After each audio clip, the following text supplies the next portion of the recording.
I might sneeze halfway through this. Good. Lock in. No allergies.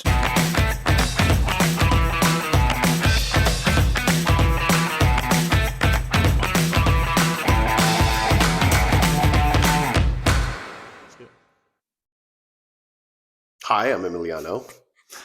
I'm Andrew, and we're at Leather and Loom.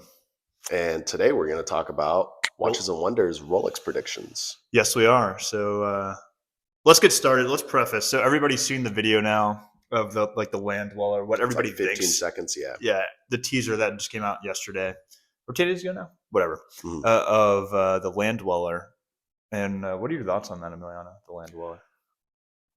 Oh, naming wise, I think they could do better. Oh, the name of the land dweller. You don't Yeah, like? I think dude, we're all land dwellers.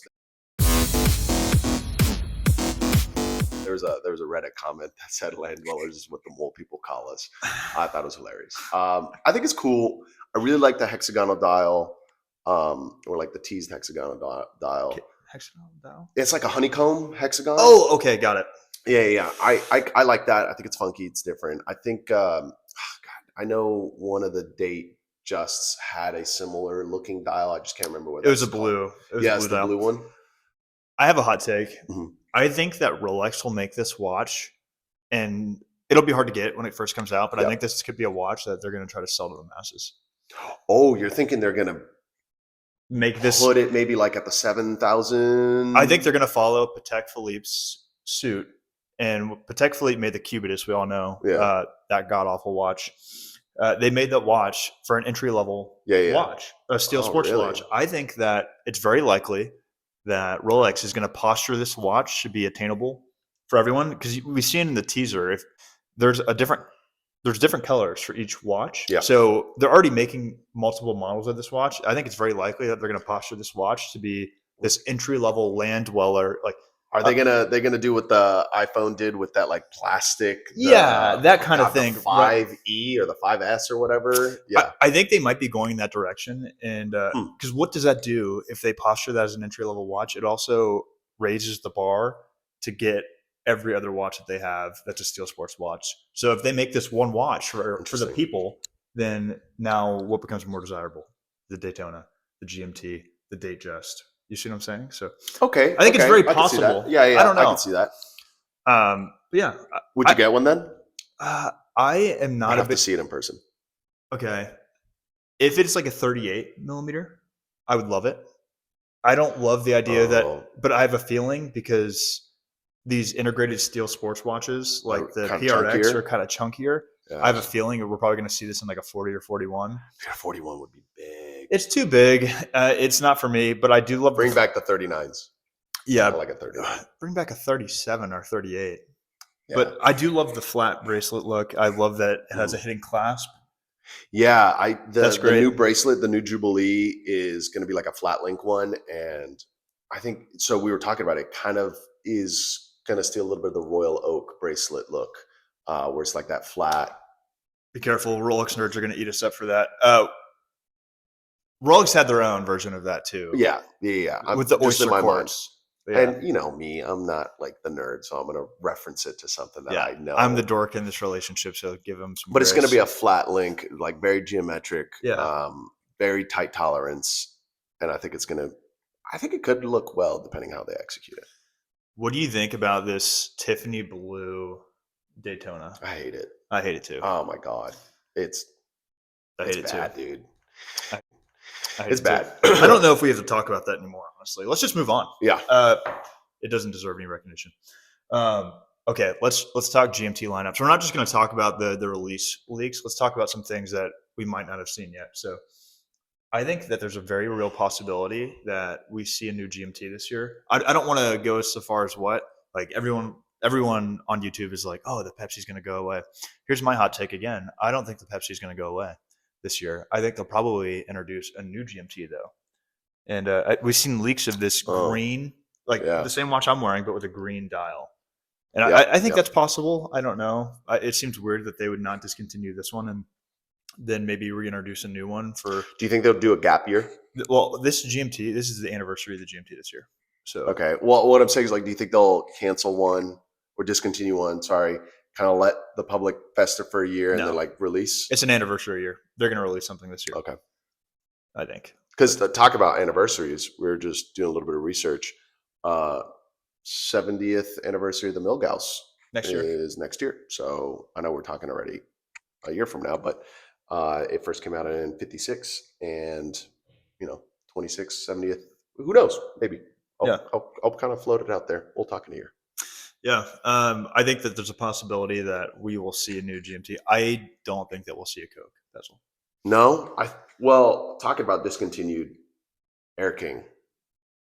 What do you think? I don't know. I haven't seen a lot of people sporting it. I think maybe I don't like the modern Air King, to be honest with you. it's kind of I don't know. I don't know where it fits. It's a Marmite watch. It's a what? It's a Marmite watch. Okay. It is. It's just like a Vegemite watch. Oh yeah. It's divisive.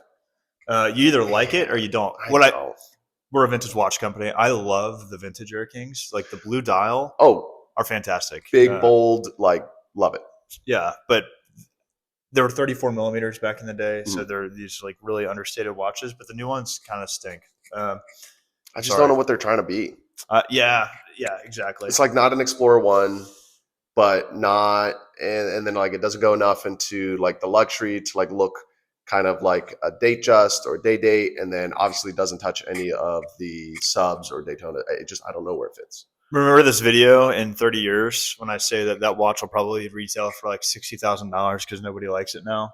It's going to be like the next Daytona or something. Yeah. Speaking of divisive watches, I used to own the James Cameron, which is a sick watch. I loved it, but it was way too big for my wrist. I think whose wrist isn't it big for? There's some big guys that can really rock it. Yeah, Dwayne "The Rock" Johnson. Yeah.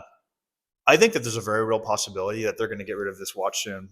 Not the Sea Dweller, not the Deep Sea, but I think that specific one. That dial. Yeah, it's a commemorative dial, and it's a beautiful dial. The contrast with the gradient. It's great. And Rolex has been making it for over 10 years. So for it to be a commemorative dial, it's like, okay, when are we going to stop commemorating this? And maybe they won't, as long as James Cameron is an ambassador. But I could see them really starting to discontinue and fade out the watch. Also, interesting fact. They got rid of where it says Sea Dweller on the dial, and now it just says Deep Sea.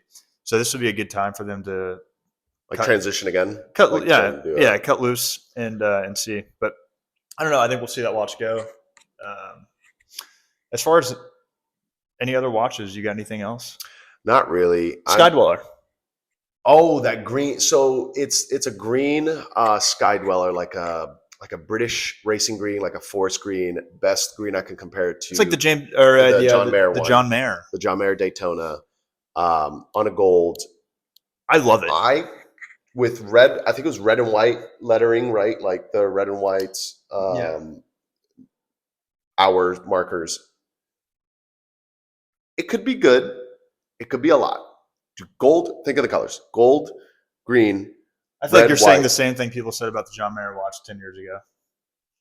I mean, I would never wear the John Mayer watch. I think it's cool, but nobody wanted the John Mayer watch until John Mayer wore it. And then John Mayer also wore a Paul Newman on a fat leather wraparound bracelet. And I think only John Mayer can wear the Paul Newman Daytona on a leather and it'd be fashionable. If I wear it, yeah, maybe. I don't know. I like the watch.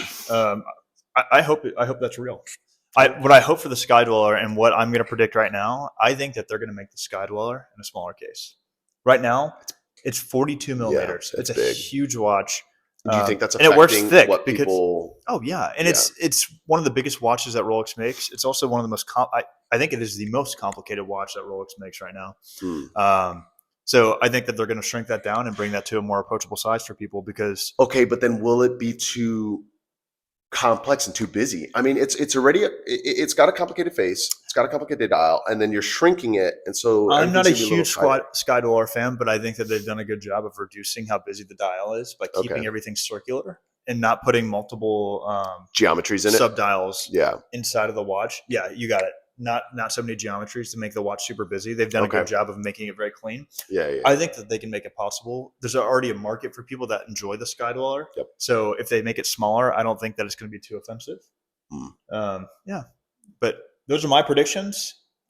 And it kicks off Watches and Wonders on April 1st. So, Yeah. question: do you think there's going to be an April Fool's? Absolutely not. Think they're going to The release? The Swiss people are very serious. There's no shot. No, but I think that's all we got. I'm Andrew. Emiliano. Go ahead and subscribe if you're interested. Thanks for watching.